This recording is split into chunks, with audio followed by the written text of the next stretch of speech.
अस्सलाम वालेकुम दोस्तों, मेरा नाम मोहम्मद अकरम है और आज हमारा टॉपिक है मैदे के अमराज। असल में हम इस लेक्चर में जानेंगे कि मैदे की इंसानी जिस्म में क्या अहमियत है। मैदा फिट है तो इंसान फिट है, इसके पीछे क्या हिकमत है और मैदे की इस्लाह कैसे की जा सकती है, दुआ या ग़िज़ा के साथ। असल में अल्लाह ताला ने इंसानी जिस्म में बेशुमार नेमतें रखी हैं अज़ा की शक्ल में। इसी तरह अल्लाह ताला ने बहुत बड़ी नेमत से नवाजा है इंसान को, वो है मैदा।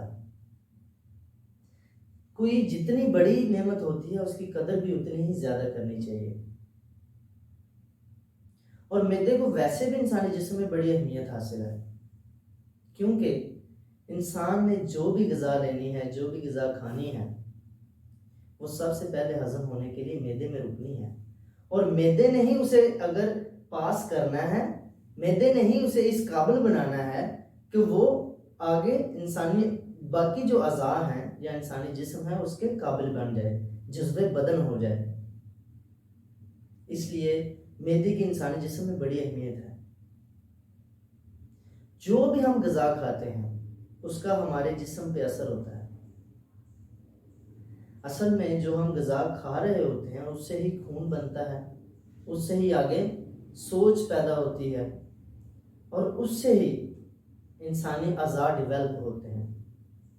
असल में हम सुनते भी आए हैं और पढ़ते भी आए हैं कि मैदा फिट है तो इंसान फिट है। अब इसके पीछे हिकमत यही है कि आपका मैदा जितना ठीक होगा उतना ही आप अच्छा फील करेंगे, आपका जिस्म फिट होगा। वो इस वजह से असल में जितने भी अज़ा हैं इंसानी जिस्म के, उनको ग़िज़ा की ज़रूरत होती है।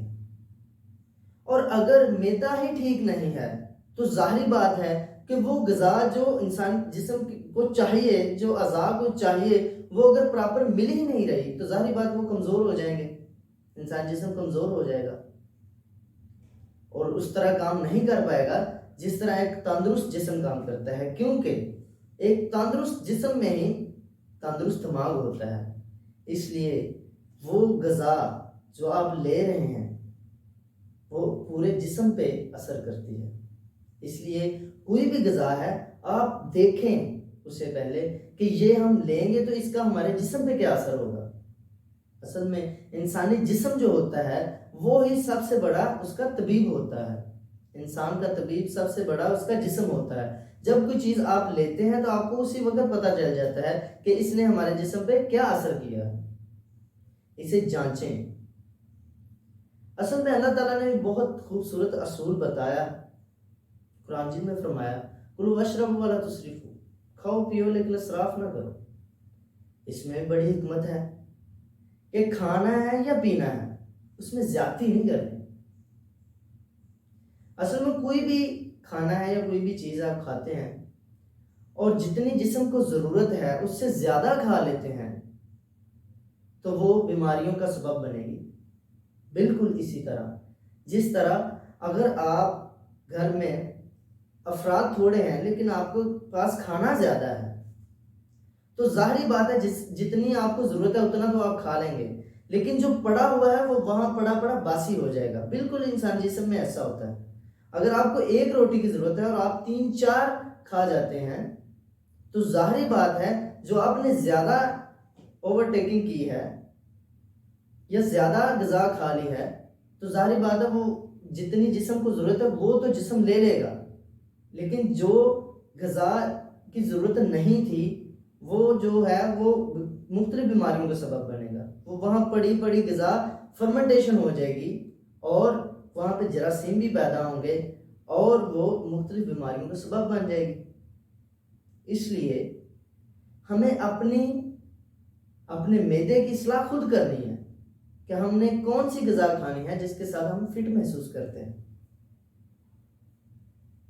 असल में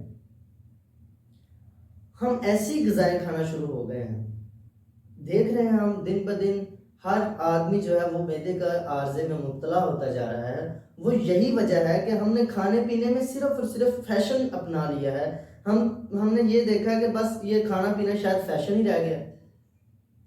हम ऐसी ग़िज़ाएं लेना शुरू कर दी हमने जिसकी ज़रूरत हमारे अज़ा को, हमारे जिस्म को नहीं है।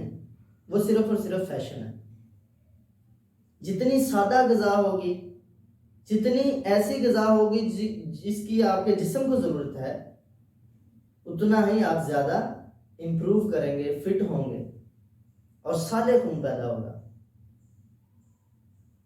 اس لیے اگر آپ معدے کے عارضے میں مبتلا ہیں تو ایک بہت ہی خوبصورت، بہت ہی اچھا نسخہ جو ہر دواخانے کی زینت ہے وہ میں آپ کو بتاتا ہوں. اس میں گندک آملہ سار ہے 2 تولہ، پودینہ ہے 2 تولہ اور اجوین دیسی ہے 4 تولے. یہ تینوں چیزیں لے کے پنساری سے آپ پسوا کے اس کو صبح دوپہر شام نیم گرم پانی کے ساتھ لیں تو انشاءاللہ آپ معدے کے عارضے سے چھٹکارا حاصل کر لیں گے. اور ایک اور بات میں آپ کو بتاتا جاؤں، ٹھنڈے مشروبات اور ٹھنڈے پانی، ٹھنڈا پانی، ٹھنڈے مشروبات اور خالی پیٹ پانی آپ کے معدے کا بیڑا غرق کر رہے ہیں. خدارا ان سے چھٹکارا حاصل کر لیں. السلام علیکم ورحمۃ اللہ. شکریہ آپ نے لیکچر سنا.